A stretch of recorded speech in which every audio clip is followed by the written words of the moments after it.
Hey family, good night. Uh, Good shadow hour.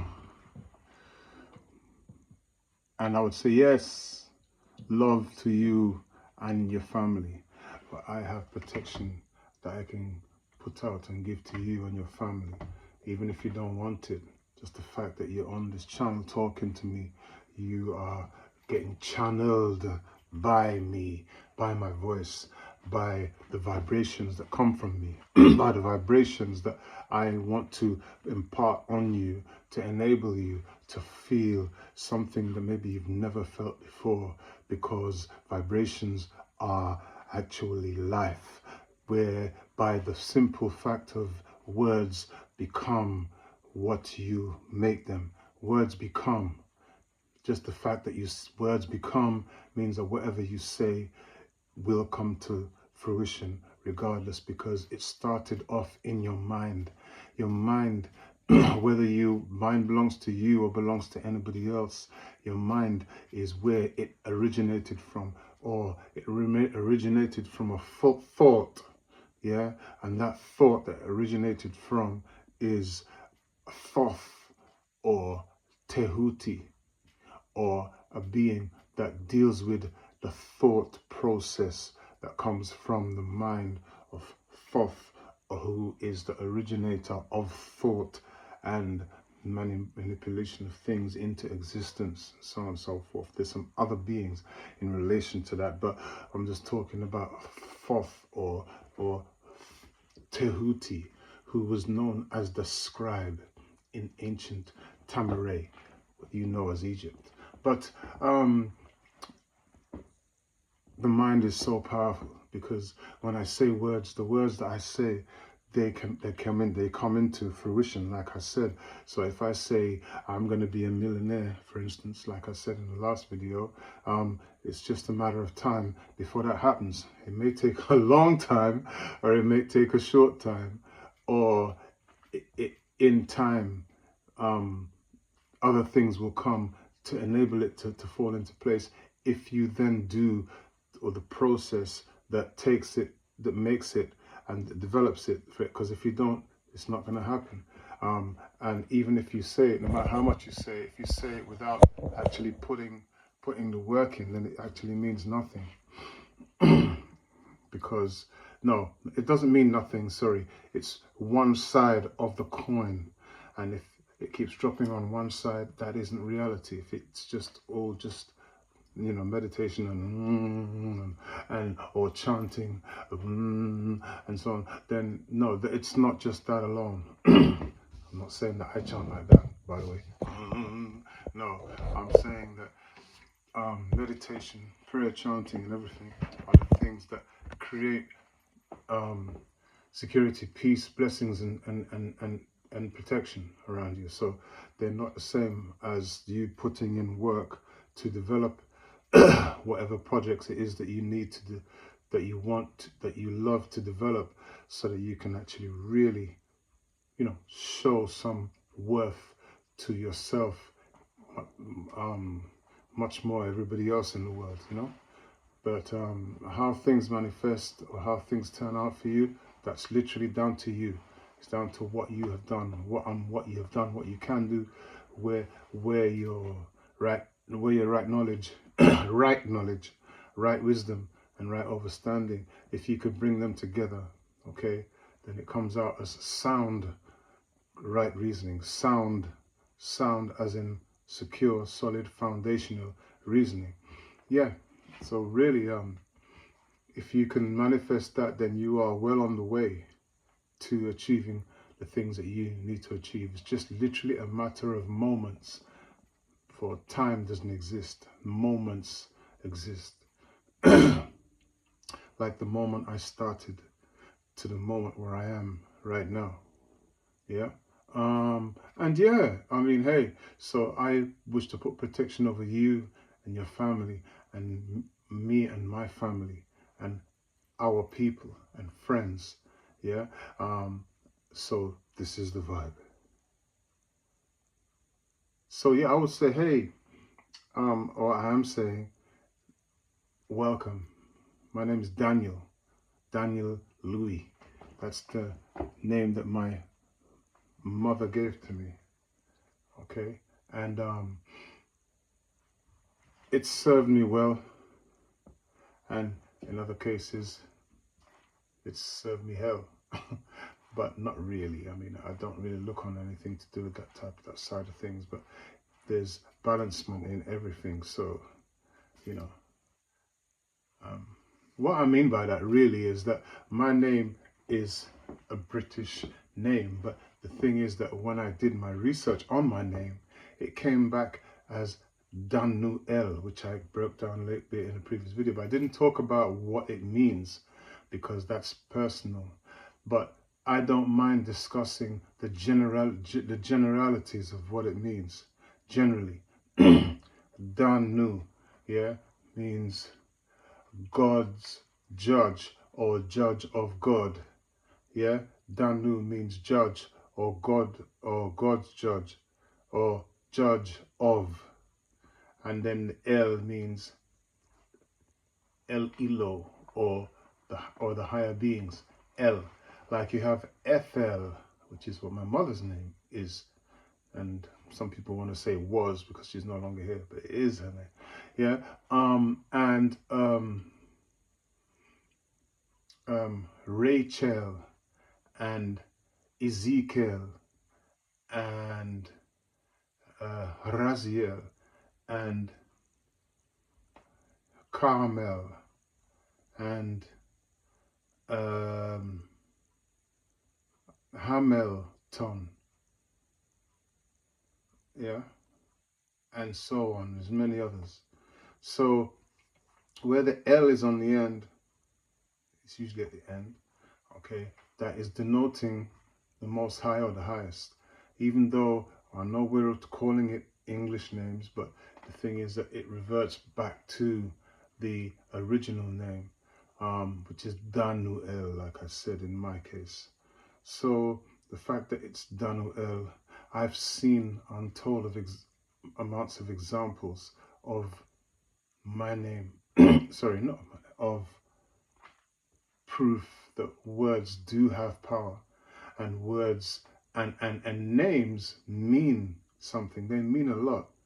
Names mean what you're going to manifest into. So if you want to manifest into something, then change your name by deed poll to that name and emanate, vibrate that name. Tell everybody, no, my name is now, and then move forward with that. You know, I have several names that I have been given, and names, like I said, you know, they're there for you to. Names are there for you to live up to. I didn't say that. Names are there for you to live up to, or live down to, because it's power. The power that comes from the vibrational tones that come out of one's mouth and utter a name. If someone says my name, I will immediately look at them. I will immediately look in their direction, because the vibration tells me that that is my vibration. When the vibration tells you that it's your vibration, you emanate towards it and you say yes, you say hello, you say hi, you say and from there the person can continue on. So that person knows that they're talking to you and you alone. This is why when people talk or say the name of a being, that being should answer them in some way, shape, or form, to let them know that they're talking to the right people. But in history, over time, there's many times people have said, "Oh, Jesus spoke to me," unless the being said, "I am Jesus." Yeah, and I am saying, then you don't know who that being is that's speaking to you, and then you go and write it all down in books and make people believe. That's if the people who wrote the books are even telling the truth or got it from original source in the first place. And then, you know, falsities and misconceptions grow and develop. But if someone's in the physical form and they're saying certain things to you, then supposedly, from that moment on that you got the real deal. And even then you don't, because it depends on who the being is, because there was a lot of lies that were told to humans by certain beings that came here at certain points, certain moments along the periodical timeline. And it's fooled so many people, including myself, to the point where now, you know, every word that comes out of my mouth as an Englishman, British, by this birth, but Tamarian, Ganawa, or Africa or Afrikia, by origin, I know that it's not the right place, it's not the correct language, it's bastardized language, but it's the language that I'm speaking, it's the language that we are communicating in. And the fact is that because tones are true, you still have the ability to say, feel, and transmit vibrations to people all over, just literally from the words that you say out of your mouth. Yeah, what more can I say on that?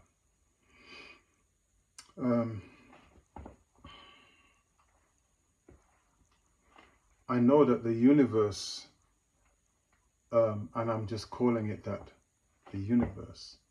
Another name for the universe is Kulum or Pa'ut, yeah, or Patentar, yeah, or the All in English, is so substantial, so substantial. It's bigger than I can ever imagine. It's the depth, the length, depth, and breadth are limitless to where I am, from where we are, from wherever you are. To me, imagine if you're, let's say, the furthest point. I don't even know what the furthest point is, because I don't even know what this world is. I don't even know what shape the earth is. But let's just say, for example, Hong Kong. I don't know if Australia is further away than Hong Kong, because certain things just don't seem right with the layout of the earth. And you're listening to me. It may be a translation, and you're listening to me, and you believe that you know where I am on earth, and then you get into a plane, and then you fly towards where I am on earth, and then you go over you go over Russia instead of going over Mongolia, for instance. Instead of going over or going near Italy, for instance, instead of going over or going near Switzerland. Yeah, that's a straight route, isn't it? But no, they do some amazing journeys that will just blow your mind when you look at it on a map that is a Gregorian orientated map that has been cajoled, shaped, twisted, and it's literally diatonically shaped to give us this opinion of where we are, a suggestion of where everything is. And it's so, I know it's so far out of proportion. I know. No, I don't have to be above the earth to actually know for sure. because when you go above the earth, some things are so big that you cannot begin to fathom them. And it's not to say it's not a rough idea of the shape, but the actual shape of this earth is not circumvented. So, without going too far out, you know, the vibrations that I'm putting out to you is a vibration of love, peace, and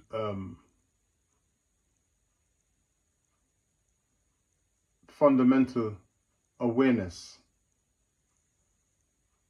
because fundamentally I want you to become aware so that we can grow and, you know, make all of our abundance together. Let's get to know each other. Let's get personal. Let's get not too personal. Let's get you know, an overstanding. You know, I say overstanding, not understanding. An overstanding of certain things to show you that you are in control of your destiny. You never knew that you were in control of your destiny, because everything that they gave you is lining you up to actually facilitate their agenda. And their agenda is for you to think that you just need to go to school, get a good grade, get a good job, you know, go to uni, go to college, go to uni, then get out, come out, get a great job, and then you're set. And when you're learning about who and what you and where and why you are, you realize that you are an insignificant microscopic atom in the bigger scheme and picture of things. And that basically, because you're so infinitesimally nothing, you are nothing to the point of where, you know, you're insignificant. So because you're insignificant, that means you don't need to, you know, you just get on with your life, and then, you know, then you move over and, you know, next, you know, that's so not the case. You are an electromagnetic being who is a holographic computer, supercomputer. You know what I'm saying? So with that, what can you achieve? Everything in this room has been made by man. Everything in your room has been made by humans. Every single thing. The wood has been shaped, okay? Every single thing. So because of those things, where's the limits? Where's the limits? There's no limits. There's no limits. The limitation is in your own mind. So until the limits that you've placed on your mind get completely shattered and removed, there's no room for growth. You're not growing nowhere. You're not going to get to no kind of level that will take you to anything substantial. No matter how great the things that you've achieved so far are, you know? Yeah, so we can rise and rise and still not have gone anywhere. So, you know, with that, I'm going to say blessed and love to you, and that I'm in love and in the love of all, and all love is in me. I'm a part of the all, and the all is a part of me. I'm one with the all, and all is one with me. I can succeed as part of the all expanding and fail as an individual. I can be all that I wish in all, as long as my wish is to stay in all. I'm never alone. The all is, I am. The all can, I can. The all does, I do. And with that, I say to you, blessing, love, good night, good morning, and good evening, and nefer ushad, and nefer baka.